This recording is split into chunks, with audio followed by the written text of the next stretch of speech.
About the past indefinite tense या past simple tense के बारे में पढ़ेंगे। वो काम जो माजी में की हो या ऐसा काम जो ऐसा हैबिट हो, आदत हो, जो माजी में आपकी आदत हो, उसी काम उसी एक्शन के लिए हम पास्ट इंडेफिनिट टेंस इस्तेमाल करते हैं। इसके कुछ रूल है, कवायद है।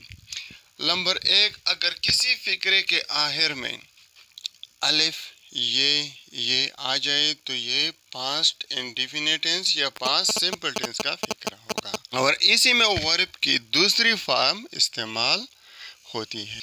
नंबर 3, फेल की दूसरी फॉर्म के साथ कोई इमदादी फेल यानी हेल्पिंग वर्ब इस्तेमाल नहीं होता है। जब हम यानी पास्ट इंडेफिनिट टेंस में फेल की दूसरी फॉर्म इस्तेमाल करते हैं तो उसके साथ कोई इमदादी फेल नहीं आएगा, सीधा सब्जेक्ट वर्ब प्लस ऑब्जेक्ट आएगा। नंबर 4, नेगेटिव और इंट्रोगेटिव फिक्र में डीड को बतौर हेल्पिंग वर्ब यानी इमदादी फेल इस्तेमाल होता है। जब पास्ट इंडेफिनिट टेंस की फिक्र नेगेटिव और इंट्रोगेटिव आ जाए तो उसमें हम डीड को बतौर इमदादी फेल यानी हेल्पिंग वर्ब इस्तेमाल करेंगे।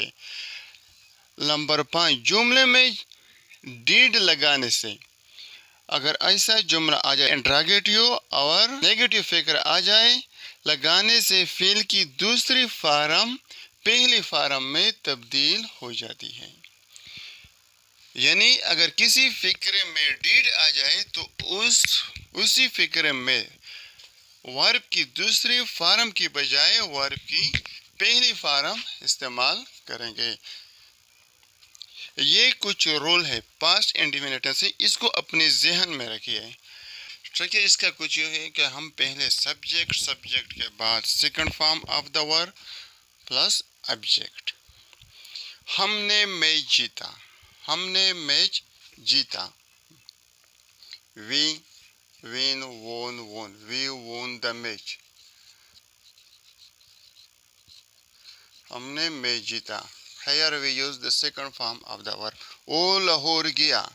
He went gone. He went to Lahore.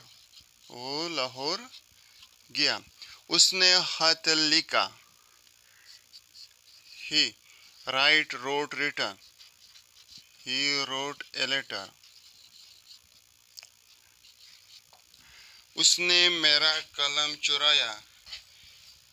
Aslam ने मेरा कलम चुराया।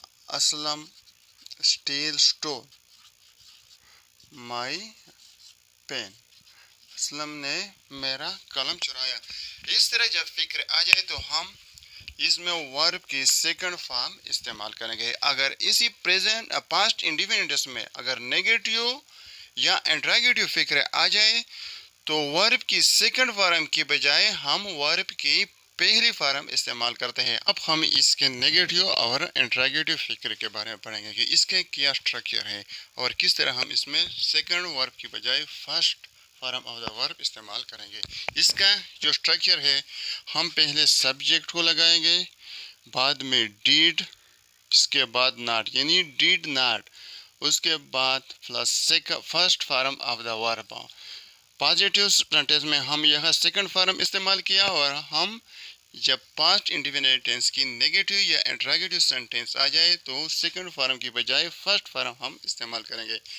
एंड ऑब्जेक्ट, एक फिक्रा है, उसने खत नहीं लिखा। उसने खत लिखा। He wrote a letter. Write wrote written. उसने खत नहीं लिखा, नेगेटिव आ गया। He did not. He subject helping verb, did not first form लिखना, write. He did not write a letter. उसने खत नहीं लिखा। वो लाहौर नहीं गया। वो लाहौर गया। He went to Lahore. वो लाहौर नहीं गया, नेगेटिव हो गया। ही डिड नॉट, वेंट की बजाय हम गो इस्तेमाल करेंगे। He did not go to Lahore. हम लाहौर, वो लाहौर नहीं गया। इस तरह इसके इंट्रोगेटिव सेंटेंस भी है। इसका जो स्ट्रक्चर है, पहले हेल्पिंग वर्ब, हमेशा इंट्रोगेटिव सेंटेंस हेल्पिंग वर्ब से शुरू होता है। Have subject plus first form of the verb plus object, आखिर में सवालिया निशान लगाए। किया उसने खत लिखा, किया सवालिया गया, हम हेल्पिंग वर्ब से शुरू करेंगे। Did he write a letter, did he write a letter, किया उसने खत लिखा।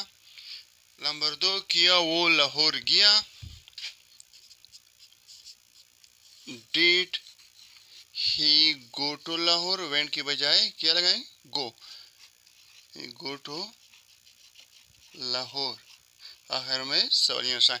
ये है पास्ट इंडेफिनिट टेंस या पास्ट सिंपल टेंस की पॉजिटिव, नेगेटिव और इंट्रोगेटिव सेंटेंस। Thank you.